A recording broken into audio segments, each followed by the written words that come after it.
Okay, hello everyone, welcome back to the channel. Sorry it's been a while, I have been a bit ill, so that has slowed down the production rate of videos. So, we're going to be starting a new series here called Gran Turismo Legends. So we're going to be reviewing some cars that are classics to the Gran Turismo series and seeing why they're so popular, and if they haven't returned to Gran Turismo 7, could they potentially return, how likely is it, that sort of stuff. So, starting off our first episode here with the Amemiya. I hope I'm saying that right. I'll put a picture of it on the screen.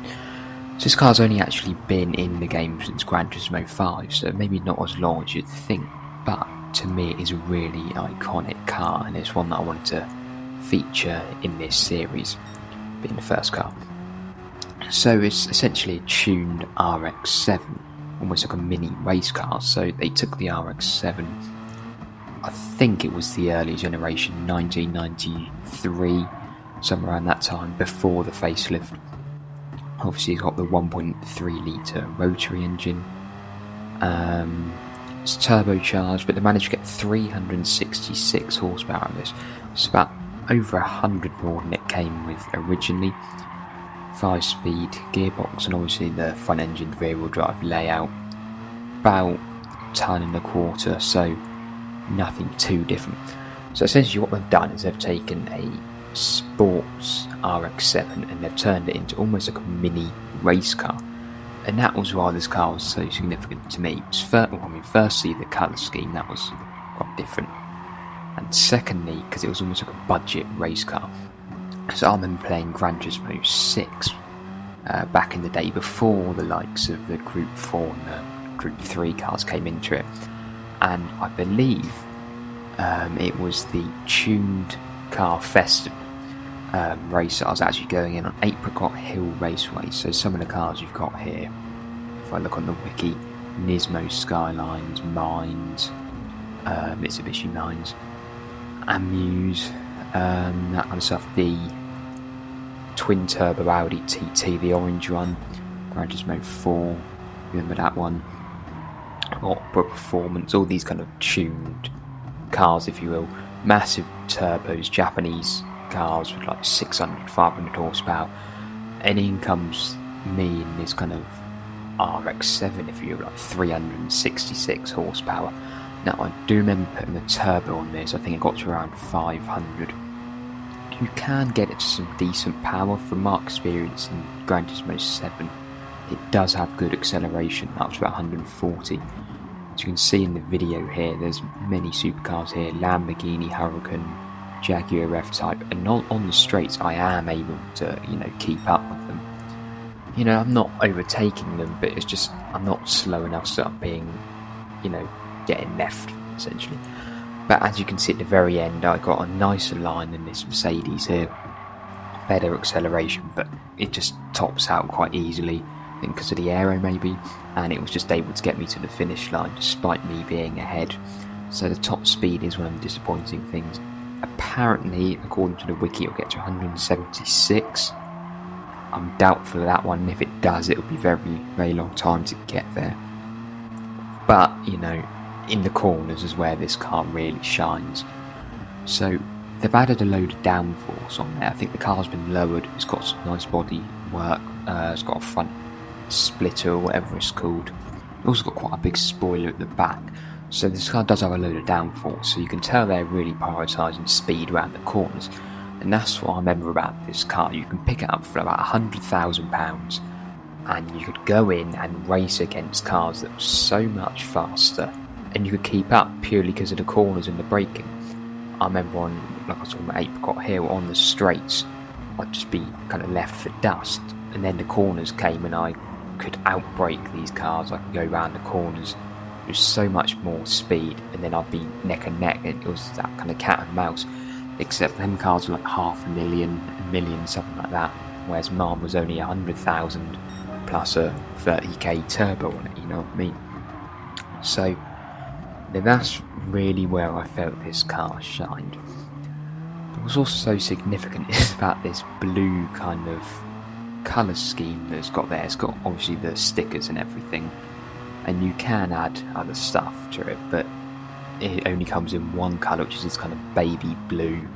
I kind of feel like every manufacturer has its own kind of colour in the game. You know, Ferraris, Alfa Romeos are very red, Lamborghinis green, I don't know, McLarens and Jaguars are that British racing green. I've never really seen anything in blue. I guess you could say the Chiron in blue, but looking at this car compared to that car, they are different shades, and I think it's actually a different type of paint. The Chiron's paint reflects loads of light, whereas this one's it's not a matte colour. Yeah, it's not a matte colour, but it doesn't really reflect as much light, and it's really unique in that. Plus you've got that yellow kind of stickers combined with the logo stickers on the door side, which are obviously white, and it just makes it really, unique and stands out. So this car has returned to Gran Turismo 7. Like I said, it's been in every game since Gran Turismo 5. I'm not sure why it wasn't in Gran Turismo 4. I don't know, but luckily we haven't not seen it, so it's been in the game every single time. They have kind of chopped the brand in the more recent games. If I go on to the brand here, so the brand itself has been in the game since Gran Turismo 4, according to this, or actually Gran Turismo 2, but with only one car. So, yeah, so for Gran Turismo 6, that's where I remember these best. So we've got this Super GT RX-7, GT300. You kind of got tuned RX-7s, but they're all for different purposes. You've got touring cars, GT300s, Super GT, whereas this one doesn't really have as much of a purpose. It's more just the base model, if you will. And because it doesn't have a purpose like that, I don't think it's got the same price. But they had this whole range of cars, 4 cars in Gran Turismo 7, and now it's been chopped to only one car, obviously this one, in Gran Turismo 7.